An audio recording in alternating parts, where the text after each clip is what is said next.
Hello friends, study up में आपका स्वागत है। तो चलिए अपना ये सेशन चालू करते हैं बिना कुछ देर किए। और ये कैसा लग रहा है सेशन जरूर आप कमेंट सेक्शन में बताएं।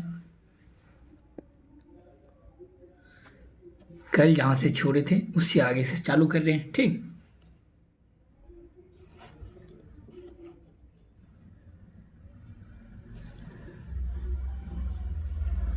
ICC T20 विश्व कप 2024 से जितने भी करेंट अफेयर्स बनेंगे वो कवर कर लेते हैं। आयोजन हुआ था कब? तो 1 से 29 जून तक 2024 में चला था। इसके आयोजन स्थल पूछे जाते हैं। आयोजन करता कौन थे इस बार ICC T20 वर्ल्ड कप का? तो वेस्ट इंडीज और संयुक्त राज्य अमेरिका थे। कौन सा संस्करण था? तो 9वां संस्करण था। ग्रुप कौन सा? तो 4। कुल टीमें कितनी भाग ली थी? तो 20। मैचें टोटल कितनी हुई थी? तो 55। ग्रुप ए, ग्रुप 4 को 4 भागों में बांटा गया है। तो ग्रुप ए में देखिए Bharat, Pakistan, Ireland, Canada, USA। Group B में था England, Australia, Namibia, Scotland, Oman. C में था न्यूजीलैंड, वेस्ट इंडीज। पूछा जा सकता है भारत किस ग्रुप में शामिल था? Group A, group B, group C, group D. तो ये रखेंगे ध्यान। ऐसे भी पूछा जा सकता है कि निम्नलिखित कथनों पर विचार कीजिए। World cup T20 group B, group A में कौन से देश शामिल नहीं थे? और उसमें एक आपको इंग्लैंड दे दे, ऑस्ट्रेलिया, नामीबिया, स्कॉटलैंड, ओमान कुछ दे दे, है कि नहीं। तो ग्रुप सी में कौन है? New Zealand, West Indies, Afghanistan, Uganda, Papua New Guinea. Group D में दक्षिण अफ्रीका, श्रीलंका, बांग्लादेश, नीदरलैंड, नेपाल। ये देखिए ब्रांड एम्बेसडर किसे इस बार बनाए, कौन है? तो युवराज सिंह है, शाहिद अफरीदी, उसेन बोल्ट और क्रिस गेल। ये 4 लोग हैं, ध्यान रखेंगे। सर्वाधिक स्कोर व्यक्तिगत निकोलस पूरन, वेस्ट इंडीज के ये अफगानिस्तान के खिलाफ 98 रन लगाया था। Smart catch of the match final Surya Kumar Yadav जो कैच लिया था बाउंड्री पे ना भाई, वही तो जिताया था इंडिया को। Man of the match final Virat Kohli को।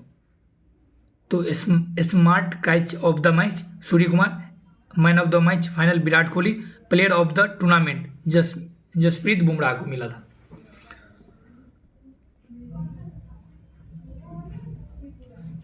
Semifinal 1, semifinal 2। सेमीफाइनल 1 देखिए अफगानिस्तान और दक्षिण अफ्रीका के बीच हुआ था। विजेता दक्षिण अफ्रीका था। कैप्टन कौन थे? Aiden Markram. और इधर देखिए सेमीफाइनल 2 इंग्लैंड और भारत इंडिया के बीच हुआ था, जिसमें विजेता भारत रहा था और कैप्टन रोहित शर्मा थे। फाइनल मैच कहाँ पे हुआ था, कब हुआ था? तो 29 जून 2024 को केंसिंगटन ओवल, ब्रिजटाउन, बारबाडोस में हुआ था, ठीक। कहाँ हुआ था ध्यान रखेंगे ये भी। दक्षिण अफ्रीका और भारत के बीच हुआ था फाइनल मैच भाई, जिसमें रन कितने 169 सर्वाधिक 169 रन मिलने थे 8 विकेट के नुकसान पे। सर्वाधिक रन रहमान उल्लाह गुरबाज अफगानिस्तान के खिलाफ, अफगानिस्तान के खिलाड़ी 281 run. Rohit Sharma Bharat 257 run. Davis head Australia 255 run. विजेता कौन रहे? सर्वाधिक विकेट सर्वाधिक रन के रूप में ये तो अफगानिस्तान 1 पे था, 2 पे इंडिया था और 3 पे ऑस्ट्रेलिया था। और इधर सर्वाधिक विकेट 17 विकेट फजल हक फारूकी अफगानिस्तान के 17 विकेट लिए। और दूसरे स्थान पर हर्षदीप सिंह इंडिया के 17 विकेट और जसप्रीत बुमराह 15 विकेट। यह भारत का दूसरा T20 वर्ल्ड कप खिताब है। इससे पूर्व भारत वर्ष 2007 में T20 कप विजेता था। 2007 से 2024 कितना साल बाद ना भाई। अब देखिए लोकसभा चुनाव हुआ था ना, उसके मंत्रिमंडल 2024 के बारे में जान लेते हैं। लोकसभा चुनाव 2024, लोकसभा चुनाव कौन सा संस्करण था? ये 18वां संस्करण था। चुनाव संपन्न हुआ 19 अप्रैल से 1 जून तक में संपन्न हुआ। इस बीच में चुनाव परिणाम देखें तो 4 जून 2024 को। कुल चरण 7 चरणों में हुआ। आदर्श आचार संहिता लागू 16 मार्च 2024।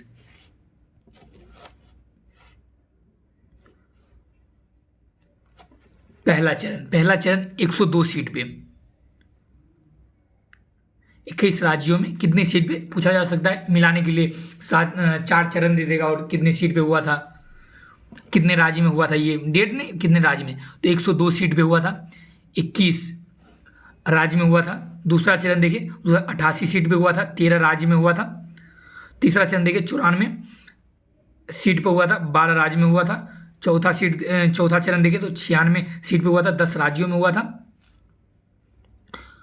13 मई 2024 को। पांचवा चरण देखें तो 49 सीट पे 8 राज्यों में हुआ था। छठा चरण देखें तो 7 राज्यों में 57 सीट पे हुआ था। और 7वां चरण देखें तो 57 सीट पे 8 राज्यों में हुआ था। लोकसभा चुनाव 2024 में सीट प्राप्त करता दल, तो भारतीय जनता दल पार्टी को 240 सीटें मिली। भारतीय राष्ट्रीय कांग्रेस को 99 सीट मिली, बस 70 से एक बाकी रह गया। समाजवादी पार्टी को 37 सीट मिली। ऑल इंडिया तृणमूल कांग्रेस को, ये पश्चिम बंगाल की जो ममता बनर्जी, 29 सीटें मिली। ये द्रविड़ मुनेत्र कड़गम डीएमके को 22 सीटें मिली। तेलुगु देशम पार्टी को 16 सीटें मिली। जनता दल यूनाइटेड को 12 सीटें मिली। और शिवसेना उद्धव ठाकरे वाला है जो 9 सीटें मिली।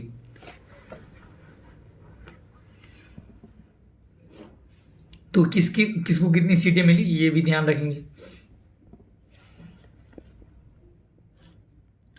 नेशनल कांग्रेस पार्टी शरद चंद्र पवार वाला है, उससे 8 सीट मिला। शिवसेना 7 सीट। लोक जनशक्ति पार्टी रामविलास 5 सीट पे खड़े हुए थे, 5 सीट जीता। राष्ट्रीय जनता दल आरजेडी 4 सीटें जीती। ये इलिमिनेट करने के लिए पूछा जा सकता है। अन्य निर्दलीय पार्टी 55 सीटें।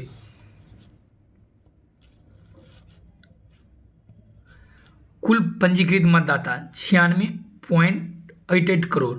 कुल पुरुष मतदाता 49.7 करोड़। महिला मतदाता की बात करें तो 47.15 करोड़ है। 18 से 19 वर्ग के मतदाता की बात करें तो 1.85 करोड़ है। दिव्यांग वोटर देखें तो 88.35 लाख है। ये आपको इलिमिनेट करने के लिए दे सकता है। इस एक सेट ये शब्द दे देगा और ये डिजिट, और कौन से निम्नलिखित में विचार कीजिए, निम्नलिखित में से कौन से सुमेलित नहीं है, ऐसे करके। ट्रांसजेंडर वोटर देखें तो 48,044। 80 वर्ष से अधिक उम्र के मतदाता की बात करें तो 1.86 करोड़ है।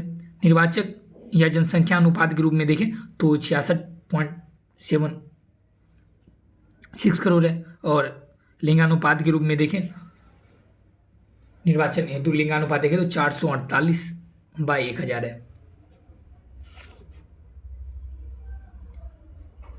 किस पार्टी को कितने प्रतिशत वोट मिली ये नहीं पूछा जा सकता, तो क्यों इस पे दिमाग खपाएंगे। 4 राज्यों की विधानसभा चुनाव।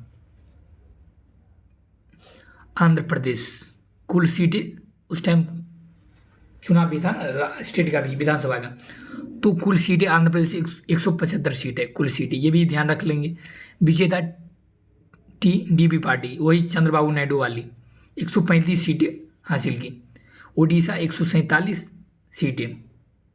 मुख्यमंत्री कौन बने उड़ीसा में? तो मोहन चंद्र मांझी, बीजेपी की पार्टी। ये टीडीपी के साथ तो गठबंधन है इसका, बीजेपी का।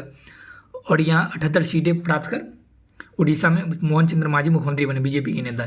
सिक्किम में कुल 32 सीटें पे मतदान 32 सीटें पे मतदान हुआ। यहाँ पे विजेता देखिए तो सिक्किम क्रांतिकारी मोर्चा 31 सीटें प्राप्त की। भाई 31 सीटें। मुख्यमंत्री प्रेम सिंह तमांग है। अरुणाचल प्रदेश 60 सीट में बीजेपी जीती, 46 सीटें प्राप्त कर। और मुख्यमंत्री कौन बने? पेमा खांडू। तो कौन कहाँ के मुख्यमंत्री बने ये भी ध्यान रख लेंगे।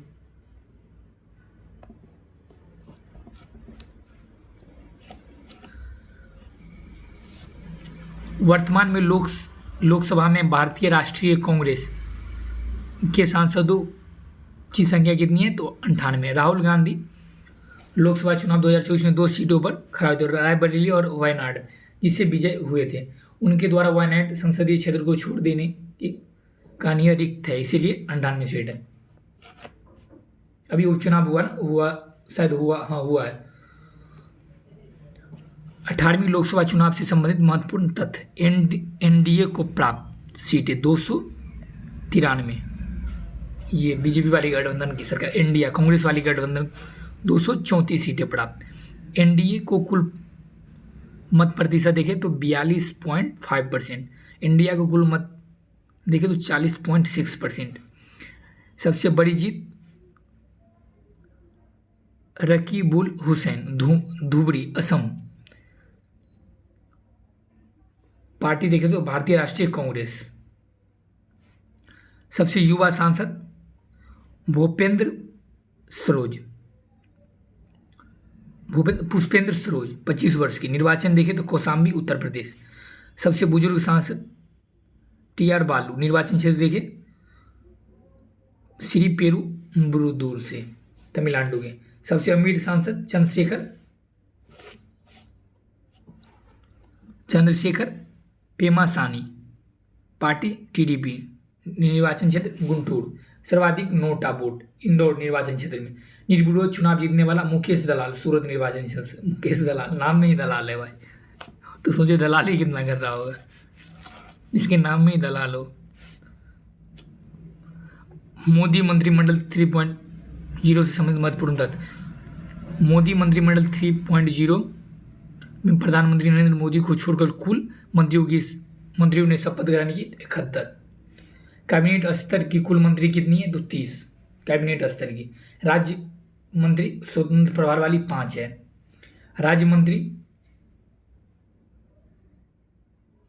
36 है। सर्वाधिक मंत्री किस राज्य से बनाए गए, उत्तर प्रदेश से। मंत्रिमंडल में सबसे युवा मंत्री कौन है, तो चंद्रराम मोहन नायडू, किंजरा पूसे ये खड़े हुए थे। मंत्रिमंडल में शामिल कुल महिला मंत्री 7, ये पूछा जा सकता है, एलिमिनेट करने के लिए दे सकता है भाई। पूर्व उप मुख्यमंत्री जो मंत्री बनाएंगे तो 6 है। मोदी मंत्रिमंडल में शामिल सबसे युवा महिला खड़से रक्षा निखिल। कैबिनेट में शामिल महिला मंत्री निर्मला सीतारमण और अन्नपूर्णा देवी। मोदी मंत्रिमंडल में सबसे अमीर मंत्री चंद्रशेखर पेमासानी। मंत्रिमंडल में शामिल कितने मंत्री जिनके खिलाफ आपराधिक मामले दर्ज है, 28 मंत्री ऐसे जिनके पास भाई आपराधिक मामले दर्ज है। इसे ये साफ सुथरा रखना चाहिए पार्टी, जिसके बारे में बोलता है कि ये क्या कहते हैं, मतलब भ्रष्टाचारी, अगर उसके पार्टी में आ जाए वही मिला ले, तभी इसके उचित क्या बनता है कि उस पर आप उंगली उठाए और दूसरे में चला जाए तो उंगली उठाए, तो ये गलत बात है ना। पार्टी को ऐसे मस्त है भाई बीजेपी, है कि नहीं। काम देखो कितना दमदार हो रहा है, अभी के लिए मस्त है देश के प्रधानमंत्री नरेंद्र मोदी, है कि नहीं।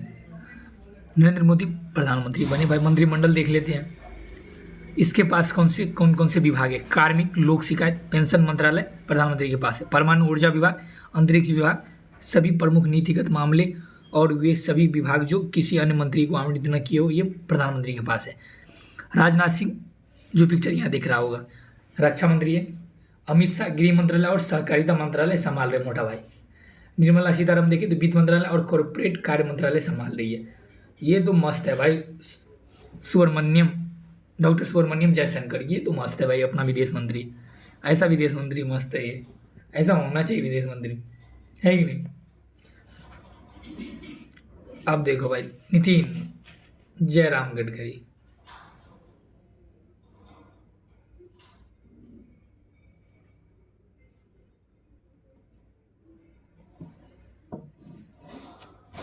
नितिन जयराम गडकरी, सड़क परिवहन और राजमार्ग मंत्रालय, ये भी बढ़िया काम कर रहा भाई।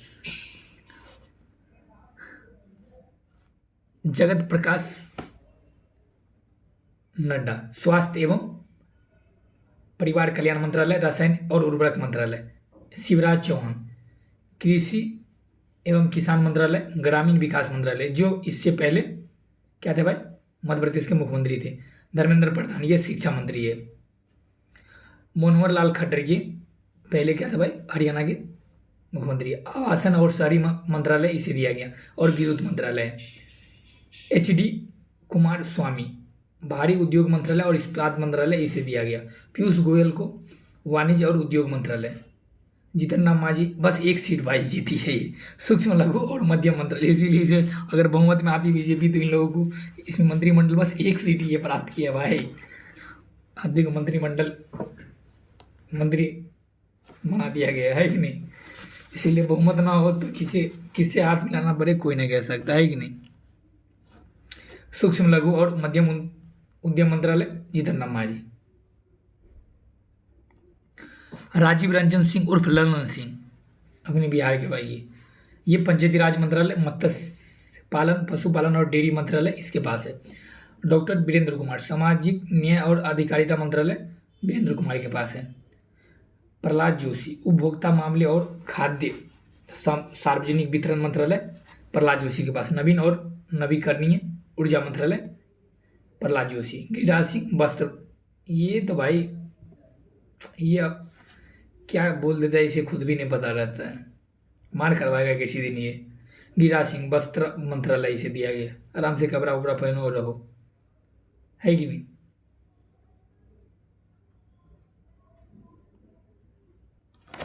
सर्बानंद सोनेवाल, इसे पत्तन पोत परिवहन और जलमार्ग मंत्रालय दिया गया।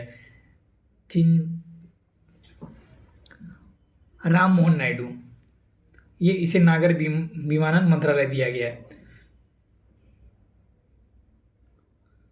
जुएल ओराम को जनजातीय कार्य मंत्रालय दिया गया है। अश्विनी वैष्णव, रेल मंत्रालय। सूचना प्रसारण मंत्रालय, इलेक्ट्रिक एवं सूचना प्रौद्योगिकी मंत्रालय इसे दिया गया है।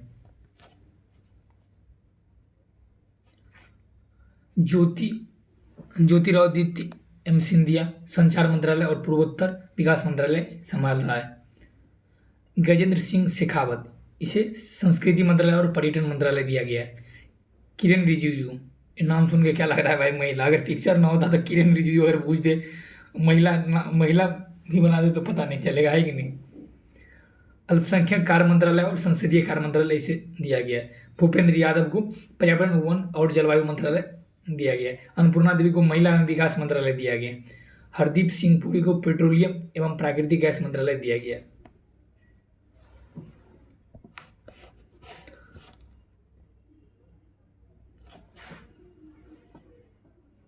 मनसुख एल मांडवीय को श्रम और रोजगार मंत्रालय दिया गया। युवा कार्य एवं खेल मंत्रालय भी इसे ही दिया गया। चिराग पासवान को खाद्य प्रसंस्करण उद्योग मंत्रालय दिया गया है। किशन रेड्डी को कोयला एवं खान मंत्रालय दिया गया है। CR पाटिल को जल शक्ति मंत्रालय दिया गया है। अब देखते हैं भाई भारत रत्न 2024 से जो लोग सम्मानित हुए इसके बारे में थोड़ा करंट में तो है तो इसीलिए जान लेते हैं। 24 जनवरी 2024,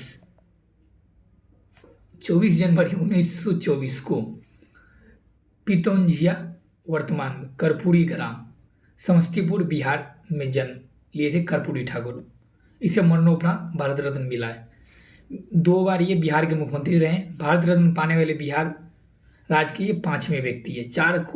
बिहार के 4 व्यक्ति ऐसे जिसे पहले भारत रत्न मिल चुका है। कर्पूरी ठाकुर के नेतृत्व वाली तत्कालीन बिहार सरकार द्वारा वर्ष 1978 में मुंगेरी लाल आयोग की रिपोर्ट में की गई सिफारिशों के आधार पर राज्य में सर्वप्रथम पिछड़े वर्गों के लिए आरक्षण लागू किया गया था। मुंगेरी लाल आयोग की रिपोर्ट की सिफारिश के आधार पर इसी के समय भारत रत्न पाने वाले 49वें व्यक्ति है, 49वें क्रम का व्यक्ति है। कर्पूरी ठाकुर एक प्रसिद्ध स्वतंत्रता सेनानी और राजनीतिक और शिक्षक थे। और इसके समय ही भाई इंग्लिश को ऑप्शनल विषय रखा गया था 10th में। अब देखिए लाल कृष्ण आडवाणी, ये 8 नवंबर 1927 को सिंध प्रांत पाकिस्तान में जन्म लिए। भारत जनता पार्टी के सबसे लंबे समय तक अध्यक्ष रहे। जून 2002, मई 2004 में भारत के उप प्रधानमंत्री रहे। इन्हीं के नेतृत्व में 1990 में राम पथ यात्रा, वर्ष 1977 में स्वर्ण जयंती रथ यात्रा, वर्ष 2004 में भारत उदय यात्रा, 2006 में भारत सुरक्षा यात्रा, कितनी यात्रा है, 2011 में जन चेतना यात्रा का संचालन किया गया। भारत रत्न सम्मानित से ये 50वें व्यक्ति है, 50वें क्रम के। चौधरी चरण सिंह मरणोपरांत इसे मिला, ये जीवित है भाई अभी। चौधरी चरण सिंह का जन्म 23 दिसंबर 2002 को तत्कालीन आगरा एवं अवध के संयुक्त प्रांत अब उत्तर प्रदेश के गाजियाबाद जिले में, तत्कालीन मेरठ जिला था, नूरपुर ग्राम में हुआ था। 2 बार उत्तर प्रदेश के मुख्यमंत्री तथा 28 जुलाई 1979 में से 14 जनवरी 1980 तक भारत के प्रधानमंत्री थे। चौधरी चरण सिंह को उत्तर प्रदेश के भूमि सुधारों का मुख्य वास्तुकार कहा जाता है। इन्होंने राष्ट्रीय लोक दल नामक एक पार्टी की स्थापना की थी। पीवी नरसिम्हा राव, इसे मर चुका है, मरणोपरांत इसे भारत रत्न सम्मान मिला। 28 जून 2021 को करीमनगर तेलंगाना में जन्म हुआ इनका। 30 सितंबर 1971 से 10 जनवरी 1973 के मध्य ये आंध्र प्रदेश के मुख्यमंत्री।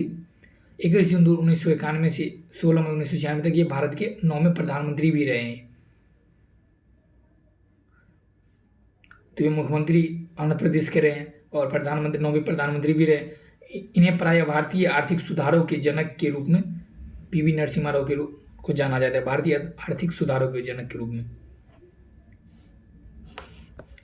अब एक व्यक्ति MS स्वामीनाथन, इसे कौन नहीं जानता भाई, इसे भी मरणोपरांत भारत रत्न मिला। MS स्वामीनाथन का जन्म 7 अगस्त 1925 को कुंभकोणम तमिलनाडु में हुआ था। इन्हें भारत में हरित क्रांति के जनक के रूप में जाना जाता है। इन्हें सामुदायिक नेतृत्व श्रेणी में वर्ष 1971 में रेमन मैग्सेसे अवार्ड से सम्मानित किया गया। इन्हें वर्ष 1986 में Albert Einstein world science award प्रदान किया गया। इन्हें 1987 में प्रथम विश्व खाद्य पुरस्कार, वर्ष 1918 में प्रथम विश्व कृषि पुरस्कार से सम्मानित किया गया। अब देखते हैं पुरस्कार और सम्मान। सर्वश्रेष्ठ 96वां ऑस्कर अवार्ड 2024। सर्वश्रेष्ठ फिल्म अवार्ड किसे मिला, तो ओपेनहाइमर को। सर्वश्रेष्ठ निर्देशक क्रिस्टोफर नोलन, जो ओपेनहाइमर से रिलेटेड है। अभिनेता के रूप में किलियन मर्फी, जो ओपेनहाइमर में हीरो के रोल के रूप में। अभी सर्वश्रेष्ठ अभिनेत्री देखें तो एम्मा स्टोन, तो ये पुअर थिंग्स मूवी की अभिनेत्री है, तो ध्यान रखें अभिनेत्री के रूप में ओपेनहाइमर अभिनेत्री को नहीं मिला। सर्वश्रेष्ठ सहायक अभिनेता रॉबर्ट डाउनी जूनियर को ओपेनहाइमर में मिला है, ओपेनहाइमर के लिए। सर्वश्रेष्ठ सहायक अभिनेत्री द वाइन जॉय रैडोल्फ को मिला है ये, ठीक। सर्वश्रेष्ठ अंतर्राष्ट्रीय feature film the zone of internet British film के लिए मिला ये अवार्ड।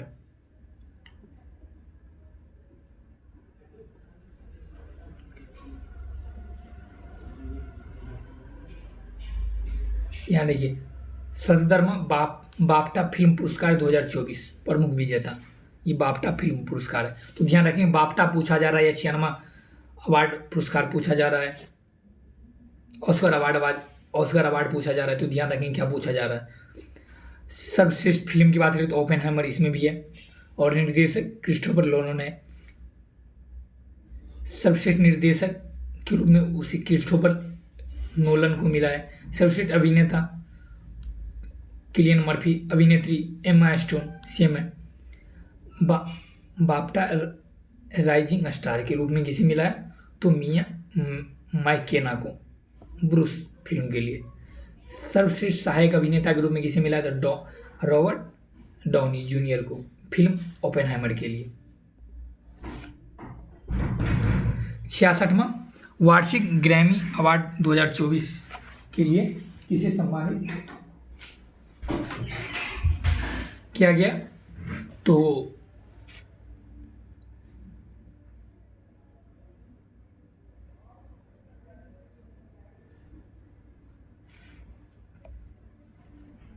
सर्वश्रेष्ठ सहायक अभिनेता Robert Downey junior, film Oppenheimer है, ये तो देख लिए।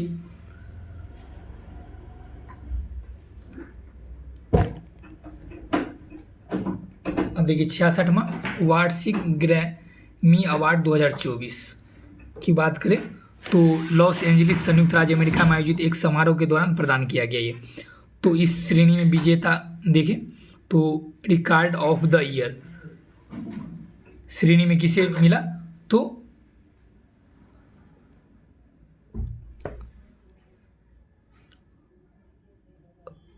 फ्लोवर्स को मिला माइली साइरस के लिए। Album of the year Midnights को मिला Taylor Swift. Song of the year मिला what was I made for film Barbie के लिए। Best new artist Victoria Monet को मिला।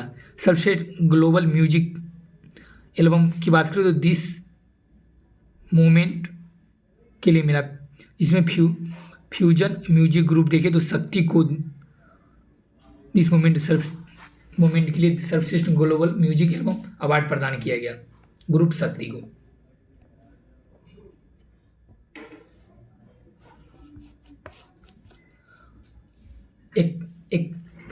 ये देखिए 81वां गोल्डन ग्लोब पुरस्कार की बात करें, ये ओपेनहाइमर मूवी है भाई।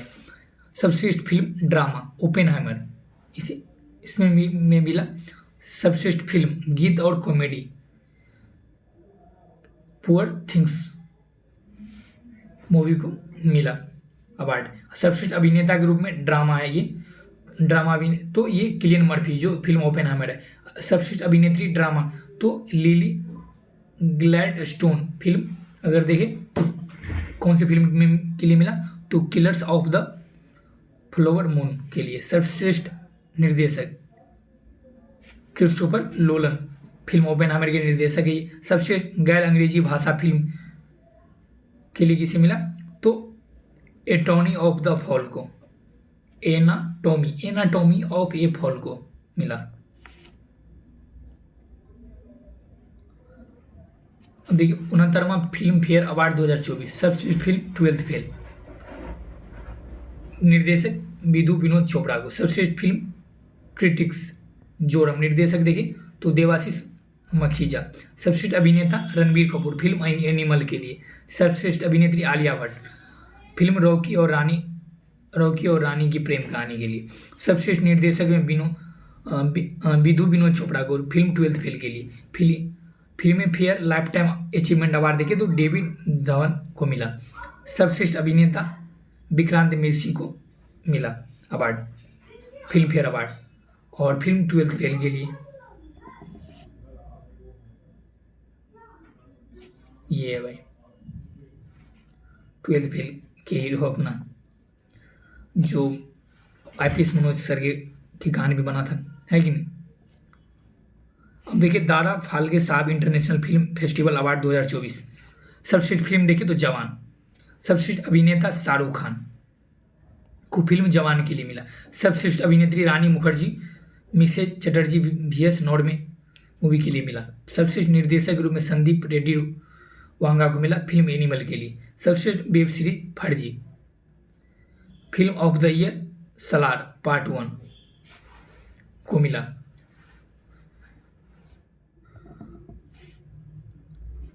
पद्मश्री, यहां से पद्मश्री एक मिनट देख लेते हैं।